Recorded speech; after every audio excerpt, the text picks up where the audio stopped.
میرا ضمیر صرف اتنا کہتا ہے کہ اگر ظلم دیکھو تو آواز تو بلند کرو۔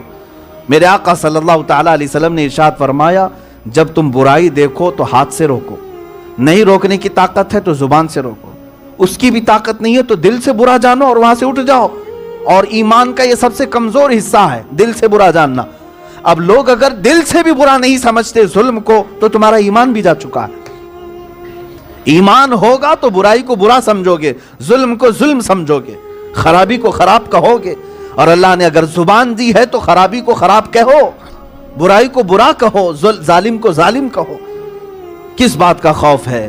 اور جہاد کی جہاں تک بات ہے، حدیث پاک میں یہی ملتا ہے ان افضل الجہاد کلمۃ الحق عند السلطان الجائر، سب سے افضل جہاد ظالم بادشاہ کے سامنے حق بات کہنا، حق بات کہو، یہ سب سے افضل جہاد ہے۔ آج کی یہ حالات ہمیں اس طرح سے بے قابو کر رہے ہیں میرے عزیزو، جینے کا بھی مزہ ختم ہو چکا ہے۔ رسول پاک صلی اللہ تعالیٰ علیہ وسلم کا فرمان یاد آتا ہے، مثل المؤمن کمثل جسد اذا اشتکى عضو تداعى له سائر الجسد بالسہر والحمى او کما قال رسول اللہ صلی اللہ علیہ وسلم۔ اللہ کے نبی صلی اللہ علیہ وسلم فرماتے ہیں مومنوں کی مثال، مومن کی مثال ایک جسم کی طرح ہے، اگر ایک عضو کو تکلیف ہو تو پورا جسم بخار زدہ ہو جائے، اگر پیر میں ٹھوکر لگے تو بخار سر میں بھی آتا ہے، جسم میں بھی آتا ہے۔ کیوں؟ عضو جڑا ہوا ہے جسم کے ساتھ، پارٹ ایک دوسرے کے ساتھ جڑے۔ ایسا ہم نہیں کہہ سکتے کہ یہ ہاتھ تکلیف میں ہے تو باقی سب اچھا ہے، سب میں درد اور بے چینی آتی ہے۔ سر میں اگر درد ہو تو کھانا اچھا نہیں لگتا، کہیں جانا اچھا نہیں لگتا، بیٹھنا اچھا نہیں لگتا۔ کیوں؟ اس لیے کہ یہ پارٹ سارے جسم کے ایک دوسرے سے جڑے ہوئے ہیں۔ اور میرے آقا صلی اللہ علیہ وسلم فرماتے ہیں تمام مومنین ایک جسم کی طرح ہے، ایک کو اگر درد ہو رہا ہے، تکلیف ہو رہی ہے تو تمہیں بھی بے چین ہونا چاہیے، بے قراری تمہارے اندر بھی آنا چاہیے۔ آج لوگ یہاں پر بڑی بڑی پارٹیاں اور بڑے بڑے خوشیوں کے ماحول میں تو جی رہے ہیں، لیکن ان کے گھروں کی ذرا برابر تمہیں خبر بھی نہیں، جن کے گھر اجاڑ دیے، ان کے گھروں کو جلا دیا گیا۔ کتنے چھوٹے بچے ایسے ہیں جو یتیم ہو چکے، اپنے ماں باپ کا سایہ ان کے سروں سے اٹھ چکا ہے۔ کیا ان باتوں کا درد ہمارے سینے میں نہیں آ سکتا؟ اور اگر درد نہیں آتا ہے تو پھر ایمان کی خیر مناؤ، اپنے ایمان کی خبر لو۔ مومن ہے تو دوسرے مومنین کا درد محسوس کرو۔ لوگ تو یہاں ایسے بھی حالات آ گئے، ایک مولانا صاحب مجھ سے کہہ رہے تھے کشمیر کا نام بھی لینا مشکل ہو گیا ہے۔ کیوں مشکل ہو گیا ہے؟ کیوں مشکل ہو گیا ہے؟ یہی دجالی میڈیا کی وجہ سے کہ انہوں نے بھونک بھونک کر کے کہا ہے کہ وہاں سارے آتنکوادی رہتے ہیں۔ ظالموں تمہیں پتہ نہیں، وہاں جا کر کے تو دیکھو، وہ نہتے لوگوں کے اوپر جو اتنے دنوں سے کئی چیزوں کی بندشیں لگا کر کے ان کے جینا دشوار کر کے رکھا ہوا ہے، ان کے بارے میں کوئی بولنے والا تک نہیں۔ ان کو دوسرے ملکوں میں ہونے والا ظلم تو نظر آتا ہے، یہاں اپنے ہاں جو لوگ آتنک مچائے ہوئے ہیں ان کے خلاف کوئی بولنے والا نہیں ہے۔ کیوں یہ ہیپوکریسی مچائے ہوئے ہو؟ یہ میڈیا والوں سے بھی میں کہتا ہوں، کیوں اس طرح کی ڈبل پالیسی کرتے ہو؟ کیا ہم سیکنڈ نمبر کے شہری ہیں؟ مسلمانوں کا کوئی یہاں پر بلیدان نہیں رہا ہے، کوئی حصہ نہیں رہا ہے؟ آخر تم چاہتے کیا ہو ان مسلمانوں سے کہ روز بروز کا یہ ظلم، روز بروز کی یہ کہانیاں، روز بروز کی یہ داستانیں، اور اوپر بیٹھے ہوئے حاکموں کو اس کی خبر تک نہیں ہے؟ ایسا کیسے ہو سکتا ہے؟ ہمارے پی ایم سے تو ہم نے بہت پہلے یہ سنا تھا کہ کوئی کتے کا بچہ بھی اگر گاڑی کے نیچے آئے تو ان کو تکلیف ہوتی ہے، اور انسانوں کے بچوں کی کوئی تکلیف نہیں۔ اتنے قتل ہو گئے، اتنے مارے جا رہے ہیں، اس کی کوئی تکلیف نہیں۔ روکنا چاہے تو یہ حکام روک سکتے ہیں سختی کے ساتھ، ہمیں پتہ ہے۔ حکومت چاہے، پرشاسن چاہے، پولیس چاہے تو یہ ساری چیزوں کو روک سکتی ہے، فساد نہ مچائے جائے، اور آتنک کے ذریعے سے کسی کا بھلا نہیں ہونے والا۔ وہ بات یاد رکھو، لگے گی آگ تو آئیں گے کئی مکان زد میں، یہاں ہمارا ہی مکان تھوڑی ہے۔ ظاہر سی بات ہے، نفرت کی آگ جب جلے گی تو ہر جگہ یہ آگ پھیلے گی، اور نہ جانے کتنے بے قصور لوگ اس آگ میں جائیں گے۔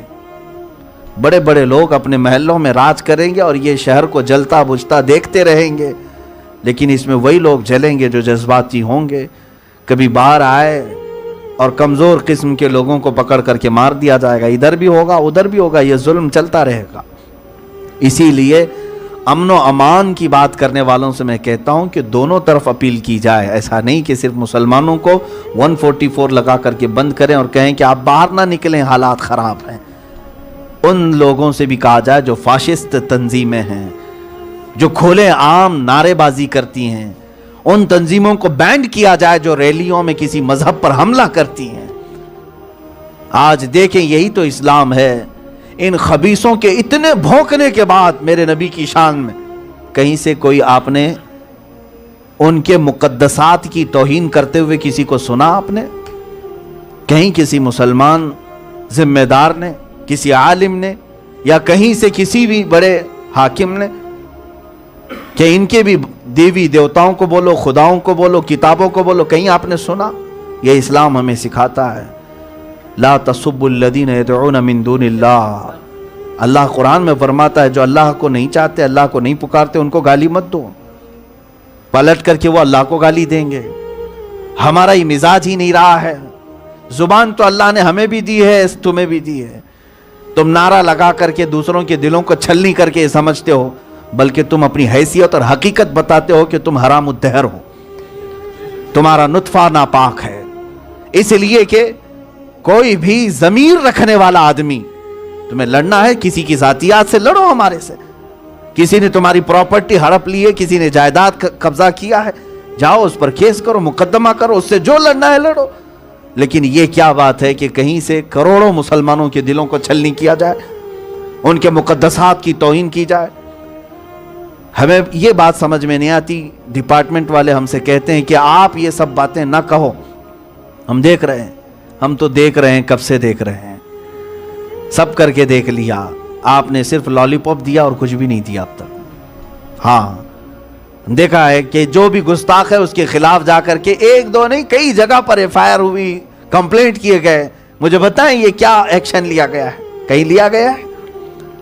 وہ ظالم و درندے ابھی بھی دندناتے ہوئے گھوم رہے ہیں، اور گرفتاری کی تلوار تو ہماری گردن پر لٹکی ہوئی ہے۔ آپ کیوں بولے؟ اور جو لوگ احتجاج کیے وہ بھی جا کر کے آ گئے اندر، اور یہ سارا آتنک مچانے والے ابھی بھی کھلے گھوم رہے ہیں۔ اور پھر ہم سے یہ کہا جاتا ہے کہ آپ یہ سب سوشل میڈیا پہ مت بولیں، ماحول خراب ہوتا ہے۔ جواب دینے سے ماحول خراب ہو رہا ہے۔ آپ یہ چاہتے ہیں کہ ہم سب سہ کر کے چوڑیاں پہن کر کے بیٹھے رہیں گھروں پہ، اور تم گالیوں پہ گالیاں دیتے جاؤ۔ میرے عزیزو، کچھ تو بدلاؤ کی ضرورت ہے۔ میں ان تمام مسلمانوں سے کہتا ہوں جن کے نزدیک اسلام پیارا ہے، قرآن پیارا ہے، اللہ اس کے رسول پیارے ہیں، تو اپنے حقوق کم سے کم اتنے تو مانگو کہ تم جو لوٹنا ہے میرے گھر کو لوٹ لیا، میری تمام عزتوں سے کھیل لیا، مگر میرے نبی اور میرے خدا کی عزت سے نہ کھیلو۔ میں اپنی جانب سے تو یہ کہتا ہوں کہ اگر کسی کو ان لوگوں سے، اگر کسی کو میرے جسم کی ضرورت ہے تو وہ لے لیں، جس طرح سے بھی تم کرنا چاہتے ہو کرو، لیکن اتنا ضرور ہمیں گارنٹی دلا دیں کہ تمہیں قتل کرنے اور ختم کرنے کے بعد ایک قانون بن جائے گا کہ اللہ اس کے رسول کو کوئی گالی نہیں دے گا۔ میں خوشی سے اپنے آپ کو سپرد کرتا ہوں۔ اللہ اس کے رسول صلی اللہ علیہ وسلم اور قرآن عظیم اسلام کے خلاف نہیں بولا جائے گا، اس کے ضمن میں ہمارے جسم کیا، ہماری گردنیں بھی تیار۔ لیکن یہ بعض بار روز بروز یہ جو ہو رہا ہے، اس کے لیے سر جوڑ کر کے فکر کرنے کی ضرورت ہے۔ ان سیاسی رہنماؤں سے بھی میں کہتا ہوں، اللہ نے تمہیں جو کرسی دی ہے، جس طرح بٹھایا ہے اسی طرح اتار بھی سکتا ہے۔ تمہیں آج ایسا لگتا ہے، پورے ہندوستان بھر میں مسلم لیڈر بھی ہیں، بہت سارے مسلم نیتا ہیں، ہر کمیونٹی کا جو لیڈر آتا ہے وہ اپنی کمیونٹی کے حقوق پارلیمنٹ میں کھڑے ہو کر کے مانگتا ہے۔ ان لوگوں کو کیا کون سی چیز مانے ہے؟ کیا آپ اتنا سوال نہیں کر سکتے کہ ان آتنکیوں کو روکا جائے؟ میاں جھگڑے تو ہوتے رہتے ہیں، اختلافات ہوتے رہتے ہیں، اور آس پاس کے معاملات گرم ہوتے رہتے ہیں، لیکن یہ دھارمک طور پر جو ہندوستان کا ماحول خراب کیا جا رہا ہے، اس کو روکو۔ اور لوگ آج تک میڈیا میں آپ دیکھ رہے ہیں، سارا آتنک انہوں نے مچایا، ایک طرفہ چیز چل رہی ہے، یہاں پر ایک طرفہ چیز چل رہی ہے، ہر جگہ مسجدوں کو شہید کرنا، درگاہوں کو جلانا، مسلمانوں کو مارنا، موب لنچنگ کرنا، یہ سب ایک طرفہ چل رہی ہے، ایک طرفہ چل رہی ہے۔ اس کو روک نہیں سکتے، اور پھر چند مسلمانوں کا خوف دلا دلا کر کے دوسرے لوگوں کو بھڑکایا جا رہا ہے۔ ہندوؤں سے بھی جن لوگوں سے ہمارے تعلقات ہیں یا جو سنتے ہیں وہ اچھی طرح سے جانتے ہیں کہ کیا ہو رہا ہے۔ میں سمجھتا ہوں سیکولر قسم کے جو لوگ ہیں وہ ان چیزوں کو پسند نہیں کرتے۔ میں ان سے یہ کہوں گا کہ ان ظالموں کو اگر کھلے عام چھوڑا جائے تو یہ ہندو دھرم کو بدنام کرنے والے لوگ ہیں۔ کیا دھرم کی یہ تعلیمات ہیں کہ نبی کریم صلی اللہ تعالیٰ علیہ وسلم کی شان میں گالیاں دی جائیں؟ ایک بات ہمیں یہ بتا دے، کوئی پنڈت بتا دے، کیا دھرم یہ سکھاتا ہے؟ سناتن دھرم میں کہیں یہ تعلیمات دی گئی ہیں کہ جسے یہاں پر نہتا دیکھو مسلمان کو قتل کر دو، مار ڈالو؟ اور اگر یہی چیزیں ہیں تو پھر تم قرآن پر اعتراض کیوں کرتے ہو؟ تم یہ ساری چیزیں اگر کر رہے ہو کہ جہاں چاہے ان کو مارنے کی آزادی دے دی جائے، مسجدوں کو جلانے کا آرڈر دیا جائے، مزارات کو ختم کرنے کا آرڈر دیا جائے، یہ روز بروز ہو رہا ہے، تو یہ چند لوگ کیا دھرم کو بدنام کرنے والے لوگ نہیں ہیں؟ جس طرح ہم اپنی برات کا اظہار کرتے ہیں کہ وہ کٹر تنظیمیں جو پاکستان سے سوسائڈ بم وغیرہ باندھ کر کے کہیں جا کر کے آتنک مچاتی، ہمارا ان سے کوئی تعلق نہیں، بلکہ ہمارا کیا اسلام کا ان سے کوئی تعلق نہیں۔ ہم نے بہت پہلے سے ہی اس بات کو ڈینائی کیا ہے اور مذمت کرتے ہیں۔ یہ جہاد کا مفہوم ہی نہیں ہے جو اگر وہ کر رہے ہیں۔ اگر کوئی آ کر کے یہاں پر اٹیک کرتا ہے عام لوگوں پر، عام جنتا پر، ہم تو اس کی سخت مذمت کرتے ہیں۔ ایسے شخص کو کیا بلکہ اس کے پیچھے جتنے ذہن کام کر رہے ہیں سب کو عمر قید اور پھانسی کی سزا دی جائے۔ اسلام کا ایسی چیز سے تعلق ہی نہیں ہے، اور اگر وہ اسلام کا نام لے کر کے ISIS کے نام سے آئے، چاہے وہ لشکر کے نام سے آئے، کسی بھی نام سے آئے، آتنک پھیلاتا ہے، دہشت پھیلاتا ہے، ظلم کرتا ہے، اس کا اسلام سے کوئی ایک پیسے کا تعلق نہیں۔ ہمارے ہاں تو بلی کو باندھ کر کے رکھنے والی پر بھی وعید آئی حدیث پاک میں کہ اگر وہ مر گئی تو اسے جہنم میں ڈالا گیا۔ بلی کے بارے میں، انسانوں کا قتل تو دور کی بات ہے۔ لیکن اسی طرح سے یہ ان کے بھی جو سرکردہ لیڈر ہیں وہ باہر آئیں اور کہیں کہ یہ جو کر رہے ہیں وہ غلط کر رہے ہیں۔ چھوٹی چھوٹی چیزوں پر کسی کے مقدسات پر حملہ کرنا اور مسلمانوں کو مار ڈالنا یہ غلط ہو رہا ہے، اس پر روک کیوں نہیں لگائی جاتی؟ انہی باتوں کو میں آپ کے سامنے رکھا، یہ میرے جذبات سے۔ اب حل صرف یہ ہے، اے مسلمانوں بیدار ہو جاؤ، اٹھو وگرنہ حشر نہ ہوگا، پھر کبھی دوڑو کہ زمانہ چال اپنی چل گیا۔ تمہیں کرنا یہ ہے قوت عشق سے ہر پست کو بالا کر دے، دہر میں نام محمد سے اجالا کر دے۔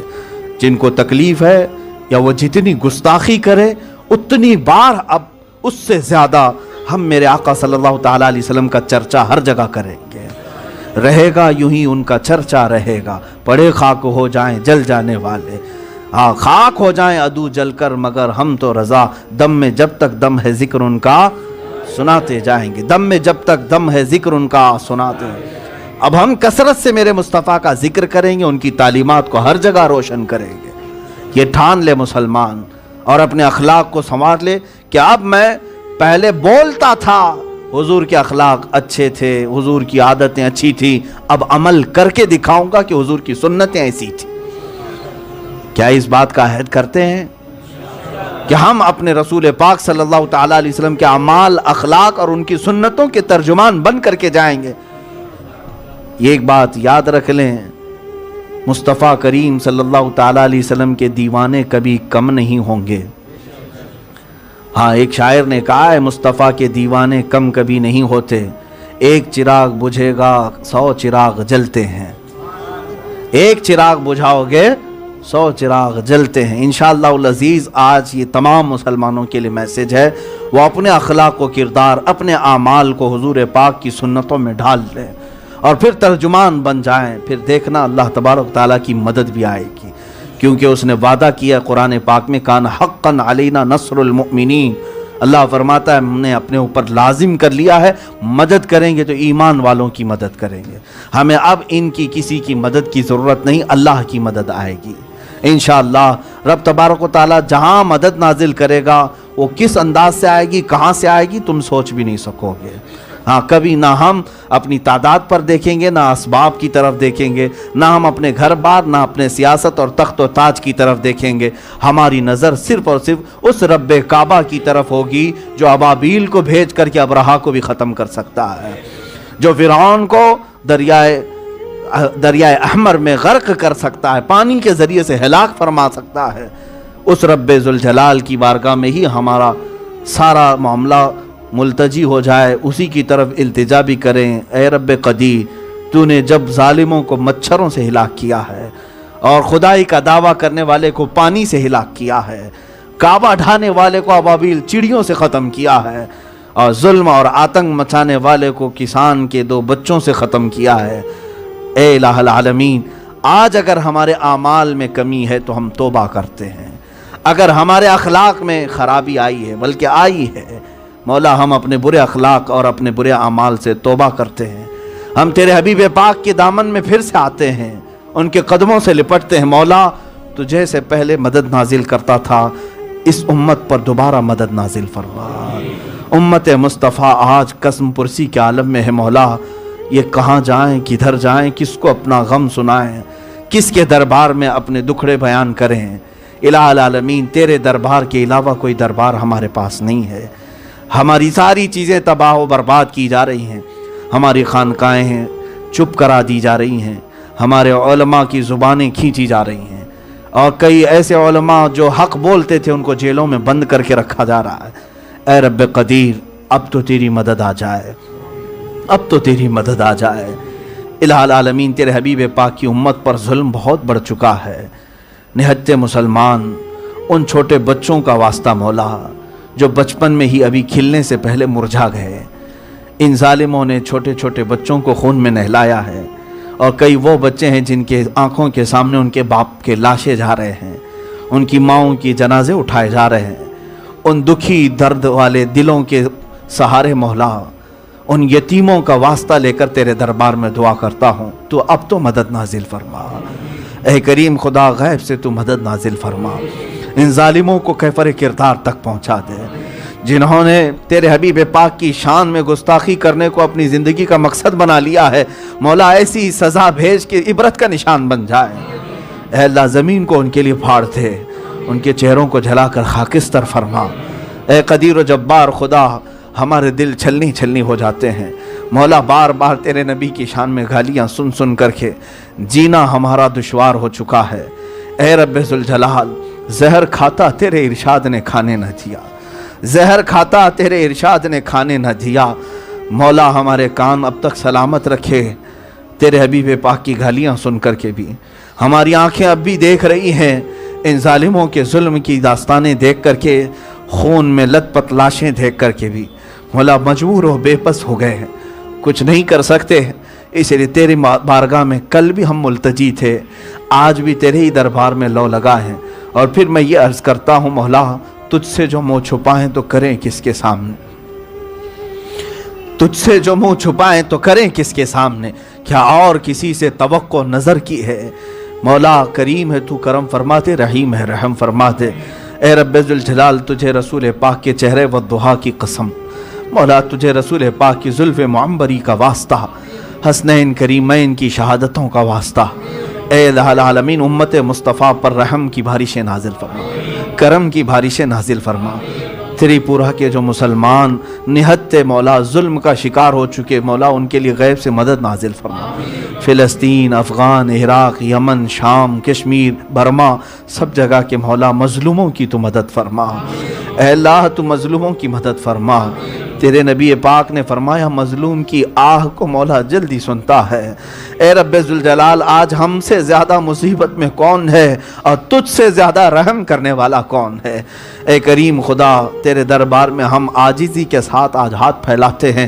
اگر یہ ہمارے برے اعمال کی شامت ہے، ہمارے گناہوں کی سزا ہے، اور مولا یہ ہماری بدکاریوں کی وجہ سے عذاب ہے، تو توبہ کرتے ہیں مولا، ہم سب کے گناہوں کو معاف کرتے. ہم تیرے دربار میں پلٹ آتے ہیں، تو نے فرمایا وَتُوبُوا إِلَى اللَّهِ جَمِيعًا أَيُّهَا الْمُؤْمِنُونَ لَعَلَّكُمْ تُفْلِحُونَ۔ تو نے تو فرمایا اے ایمان والو تم سب کے سب مل کر کے اللہ کی بارگاہ میں توبہ کرو، مولا تمہیں کامیاب کرے گا۔ اے رب ذوالجلال ہم تیرے بارگاہ میں توبہ کرتے ہیں، استغفر اللہ ربی من کل ذنب واتوب الیہ۔ مولا ہماری توبہ کو قبول فرما لے، ہماری توبہ کے بعد تو اپنے رحم کے دروازے کھول دے۔